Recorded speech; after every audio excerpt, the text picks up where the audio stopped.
Bonjour à toi chers zappeurs, bienvenue dans le monde fantastique du cinéma, des séries télé et de la musique.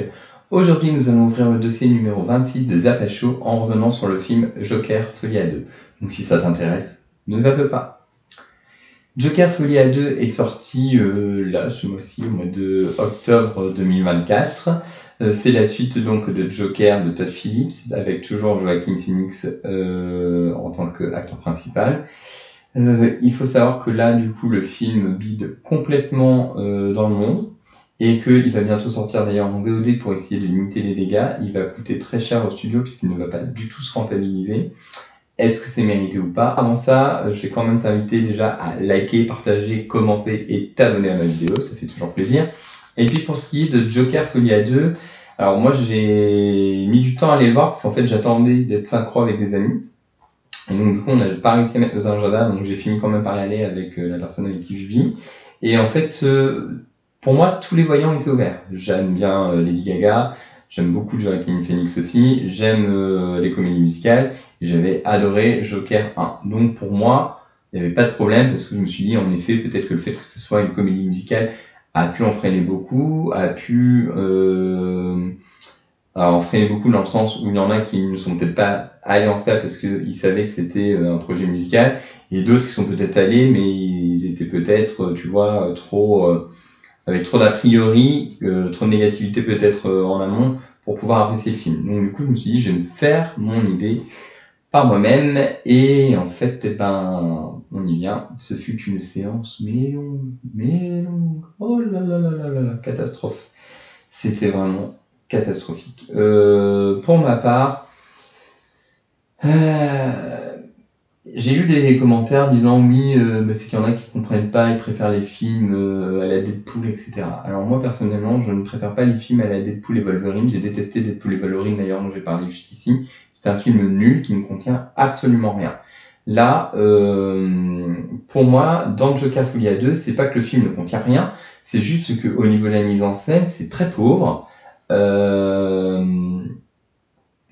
C'est pas parlant en fait. Folie à 2, en fait, on se demande où est le grain de folie. Franchement, moi, quand j'ai su que Lady Gaga était dans le casting et qu'elle avait un des rôles principaux, je me suis dit, bon, bah, franchement, ça va être top parce que Lady Gaga, c'est quand même un personnage très excentrique, même si elle s'est calmée ces dernières années, elle était quand même très très excentrique, etc. Je me suis dit, elle va vraiment apporter son grain de folie. Et par rapport aussi à l'univers du Joker 1, je me suis dit, les deux, quand ils vont se rencontrer, ça va être top, quoi. Vocalement, Lady Gaga assure aussi. Bon, Joaquin Phoenix un peu moins. Mais du coup, pour moi, c'était bon, quoi. C'était gagné à ce niveau-là.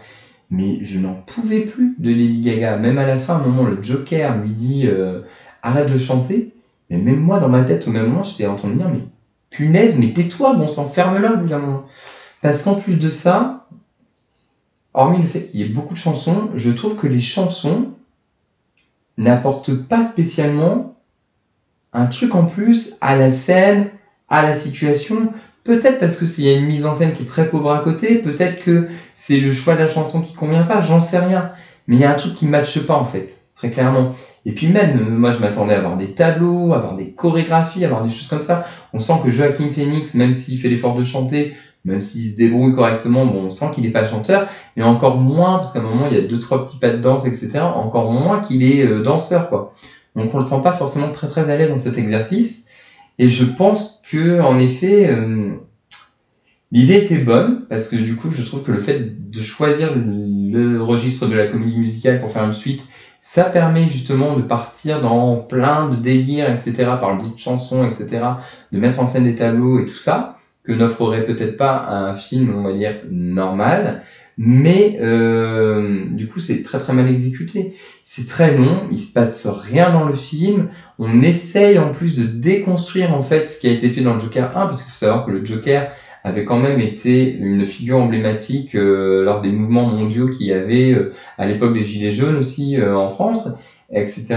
Et du coup, j'ai l'impression que on essaye de déconstruire ça dans le sens pourquoi vous appréciez cet anti-héros, c'est quand même un mec qui a assassiné des mecs dans le métro, et donc du coup vous aimez, vous prenez quand même son visage pour vos revendications, et là du coup on essaye de déconstruire ça au travers de son procès, et je trouve que ça marche pas. Moi, personnellement, voir le nain, là, qu'il a laissé sortir dans le 1, revenir et chouiner, mais tu sais ce que tu m'as fait. Je m'en fous. Je regarde pas Joker pour ça, quoi, pour que le Joker ait une prise de conscience, en fait. Je regarde Joker parce que j'avais envie de voir, en fait, sociétalement, en fait, comment ça aurait pu se mettre en place, comment il gérait ça, etc. Je trouvais que, justement, il y avait, certes, on est certainement moins des comics. Moi, pour ma part, je ne connais pas les comics, donc j'ai pas ces références. Mais, en tout cas, je trouvais qu'en termes de potentiel, il y avait quelque chose qui pouvait être creusé en deuxième film. Et pour ma part, c'est pas le cas. On assiste à son incarcération dans l'univers carcéral, on assiste à son procès, mais du coup, il y a rien. Puis même sa relation avec Lady Gaga, on n'y croit pas une seconde. Je trouve qu'il n'y a pas l'alchimie entre les deux acteurs, ça matche pas, quoi. Il y a un truc qui colle pas. Alors est-ce que c'est le registre? Est-ce que c'est juste la chimie des deux ensemble, etc. Est-ce que c'est un tout? Est-ce que c'est l'histoire? Est-ce que c'est la mise en scène? Je pense que c'est un petit peu tout ça en même temps qui fait que Joker à 2 est un véritable supplice à regarder. Le seul point positif pour ma part, je dirais que c'est la performance de Joaquin Phoenix et Lady Gaga. Voilà, mais après c'est pareil, je pense que ça aurait pu être exploité 1000 fois mieux. On aurait pu exploiter les talents de danse de Lady Gaga, le côté show beaucoup plus. Et puis pour Joaquin Phoenix, on aurait peut-être pu essayer de jouer un peu plus sur l'écriture de son personnage et essayer. Même quand il rigolait, autant dans le 1, quand il rigolait, on sentait que c'était malaisant, on sentait que c'était. Là, on avait l'impression des fois que c'était forcé et que même Joaquin Phoenix avait l'air mal à l'aise en fait de rigoler.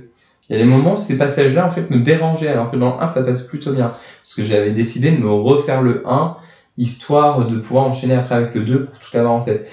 Mais en fait, non, c'est une véritable grosse déception. Pour moi, Joker Folie à 2, c'était vraiment le film de l'année que j'attendais le plus avec Alien Romulus.